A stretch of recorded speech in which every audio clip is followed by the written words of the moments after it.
Day 12. The number's getting bigger, isn't it?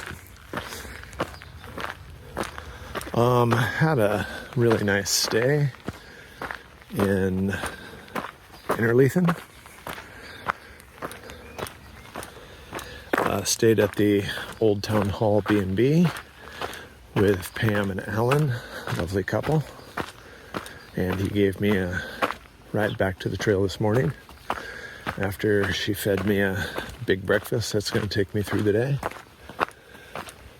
Today I have 13 and change going to Galashiels.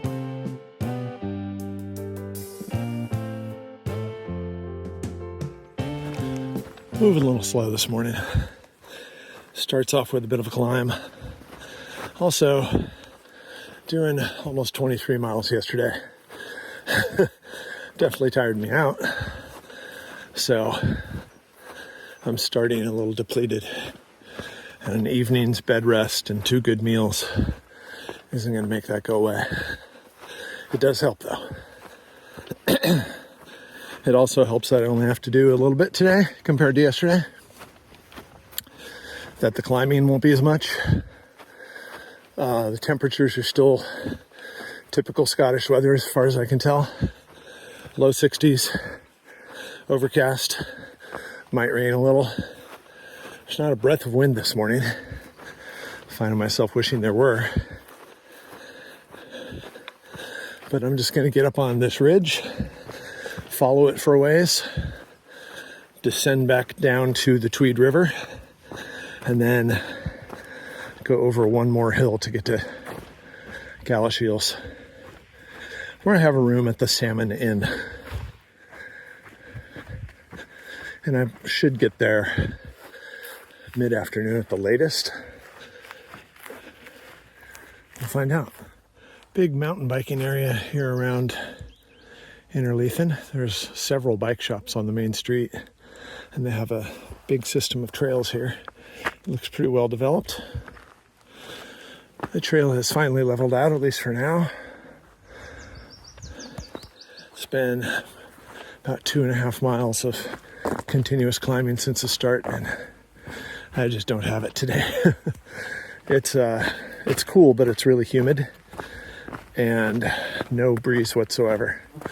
So, bathed in sweat. And flies have become my constant companion. So that's kind of annoying. But it's a good path, I can say that. And expecting it to remain so for at least the first part of the day.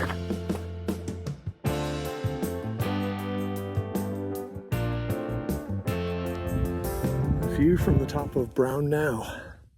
I've been saying this word wrong the whole time. Knowe is a Scottish word that shows up in place names meaning like a small hill. Kind of the equivalent of knoll, Knoll. And I've been saying it no, but it's pronounced now. And this is Brown Now. I don't know if it was named after a brown or as a description of its appearance. But it is a big view. You can see some big open flat areas as the central hills of the southern uplands are peeling away. And then in the distance, the last set of hills to go over before the North Sea.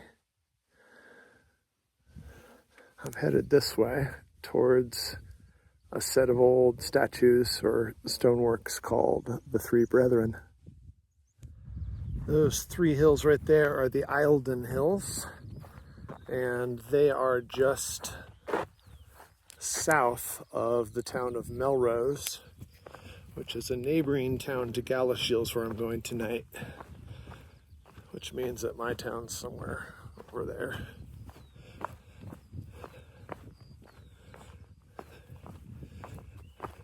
As predicted, pretty quality trail today. I mean, it's rocky, but considering how much of this route since I started has been boggy and unpleasant, I'll take this for sure.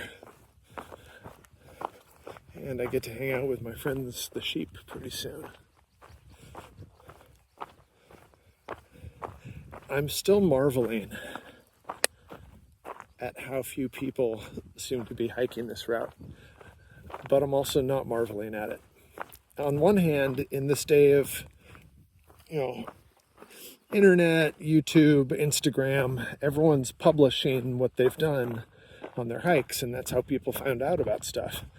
I mean, I found out about the Coast to Coast walk by watching YouTube. So in addition to the guidebooks that have always been there, if you're a long distance hiker, you look at what other people are doing, and that's how word of mouth gets around. So I'm surprised that this 214 mile well-marked continuous route across Scotland is so underwalked. I still have yet to see, on my 12th day, a single other person who's doing this walk.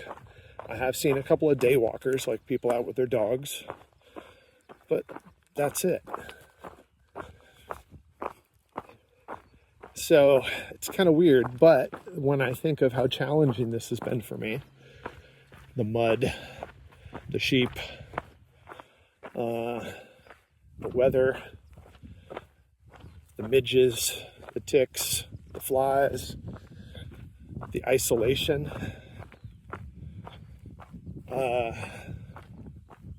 it becomes not surprising that it's not crowded, because it's not everyone's cup of tea. This is not the Coast to Coast Trail. It is not the West Highland Way. It's not the Cotswolds.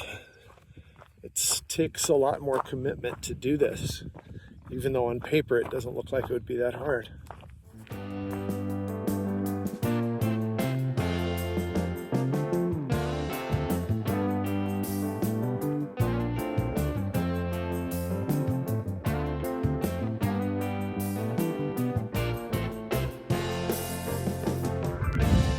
Taking a long break here at the Three Brethren. Filming now because this is the first moment when there hasn't been people here. There's a big group of kids doing the Duke of Edinburgh thing, and met a through hiker doing the Land's End to John O'Groats, which is the entire length of Great Britain, south to north. Talked to him for a while. I don't think either of us had had enough company, so we talked for a while.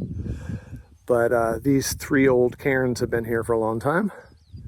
And this marks the place where I start to head down to the river and then over a hill into Galashiels, which is over that way. So probably a little more than halfway done for the day. The Three Brethren.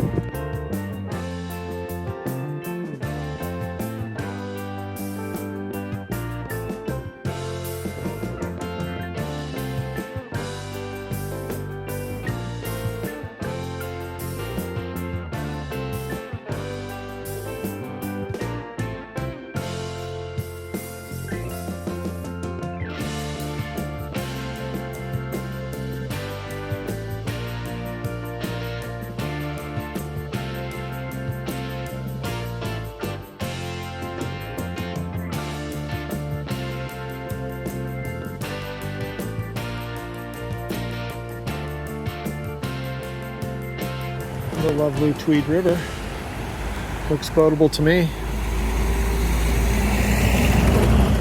Show you the downstream side in a second once the traffic has gone by me. On this old beautiful bridge.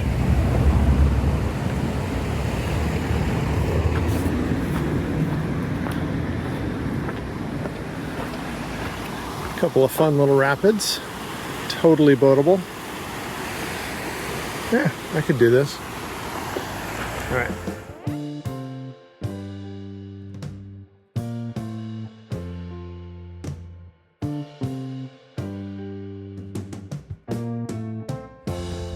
Still up on the high bits between, on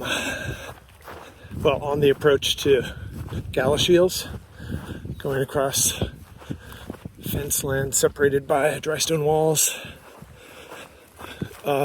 Trails have been much better shape than what I've been accustomed to so far in this kind of country.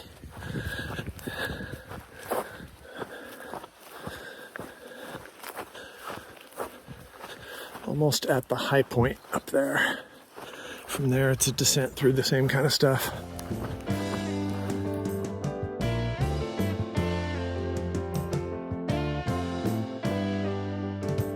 If I'm not mistaken, I am beginning my descent to the lovely burg of Galashiels.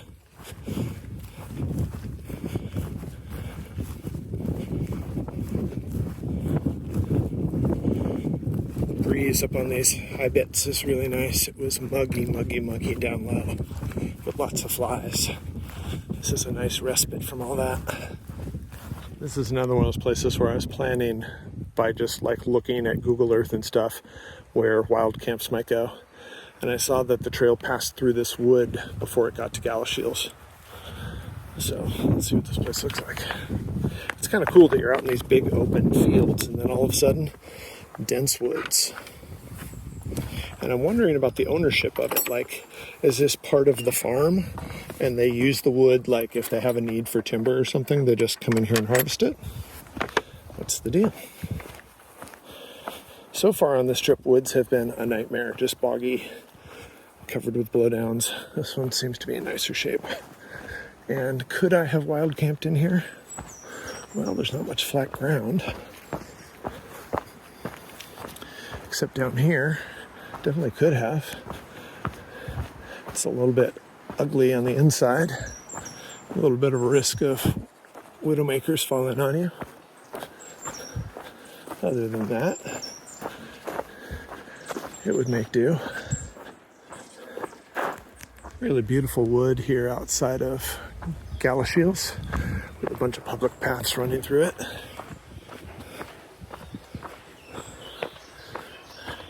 And not a lot of clarity about which one of them is the Southern Upland Way or what's the closest way to my hotel, but I'll figure that out in a sec.